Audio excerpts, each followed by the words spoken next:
Alright, just quick little thoughts I wanted to talk to you about of Star Trek Discovery, the new series that's been on Netflix. I'm bloody enjoying it. I think it's really good. Now, let me just tell you about my history with Star Trek. Did I say Star Trek or Star Wars? I always get them mixed up. I always say Star Wars when I mean Star Trek, and Star Wars when I mean Star Trek, when I mean, I can't even say it. Yeah, I always get the two mixed up. They've got star in them and another word. I always say the wrong one by accident. It's like one of them little constant slip of the tongue. Yeah, one of a little, not a Freudian slip, but it's a little mental thing where I always say the wrong bloody thing. But I say the wrong thing often anyway, so it's not really important. But yeah, no, the Star Trek. I can't remember. It was Discovery. I'm pretty sure it was Star Trek Discovery. But the one with the one that's just come out on Netflix, basically. The one where the series just finished. Now, yeah, let me tell you about my. I remember Star Wars, the original Star. I said Star Wars again. Star Trek. I remember the original Star Trek series. I think it came out in the '60s. I was born in '69, so I saw it probably in the '70s when it was repeated on BBC, and I loved it. I loved sci-fi really a lot back in those days. I'd watch it religiously. But when it came on later on to the new whatever it's called, see, I can't remember the names of them. New Frontier, no, Star Trek, the new something or other. New Revolution, no, new something new. I watched some of them with Jean-Luc Picard. I did watch some of those. I watched some of Deep Space Nine.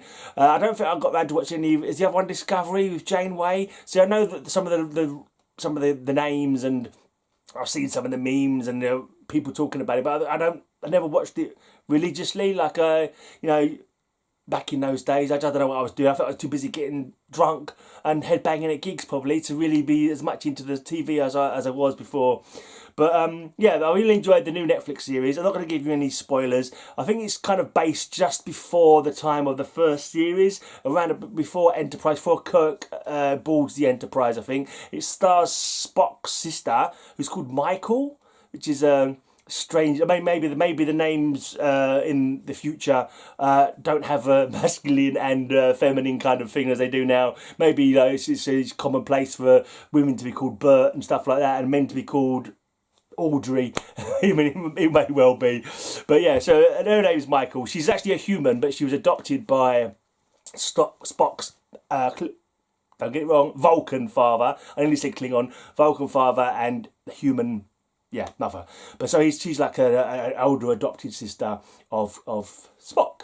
Yeah, which I was kind of like, I don't know why they bothered doing that. I thought they could have just used completely new characters, to be honest, rather than having to tie it into any of the previous series, because it wasn't really necessary to do that. But whatever, that's what they went with anyway. But yeah, it was a cool series. I don't know, kind of to me it seemed more, from what I recall of the Star Trek, it was always individual episodes told a story, and you didn't necessarily have any carry on from the previous episode. But this is a proper, I suppose it's more popular format nowadays, where the series carries on and the story carries along the whole way, rather than have a set story per episode. It'd be, like a soap opera, like a space soap opera. That was kind of what it was like. But it was cool. It was lots of Klingons, lots of war, and also with a new series.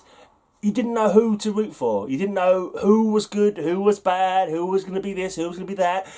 No one seems to be immortal. No one seems to be, assured of living forever in the series. I mean, a couple of people you wouldn't have thought of. Yeah, I'm not going to be in the second series, basically, because they're dead. Unless, but then saying that, yeah, you have to watch it, really. But I suppose, with Star Trek, where sometimes things happen and they end up in different dimensions and stuff like that. I'll say no more, but people who are dead, let's just say the actors may come back again playing a similar role. Yeah, I feel it's kind of spoilery. I do apologise. I'm terrible. But yeah, so Star Trek Discovery on the Netflix, really good. And the new series, I don't know when the new series is coming, but I want to tell you also about this one. Handily put behind me. I knew it was around here somewhere. I got this Star Trek the animated series, which is pretty cool as well. Look at that.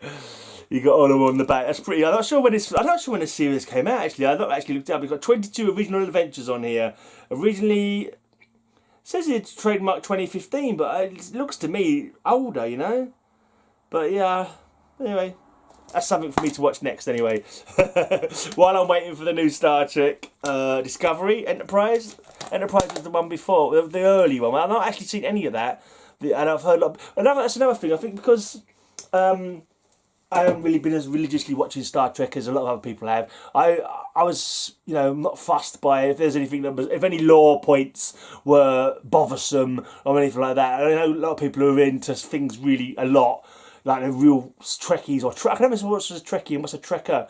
One's like a casual fan, one's like a mad fan, isn't it? I'm not too sure. But yeah, not being that, I wasn't like annoyed by any points of law that may have been changed or incorrectness in the star date log or anything like that. But I see a lot of people I see posting and thinking, "Oh, this is not right. This is broken the law of Clavok or something," that kind of thing. But yeah, so yeah, I enjoyed it. Maybe super duper real hardcore fans may find things that annoy them. That is often the case. I will just say, just got to watch these things with an open mind and don't get tied up with little minutiae. Just try and go along for the ride and enjoy the whole thing for what it is. That's what I would say. Yeah, that's it. Good. Looking forward to second series.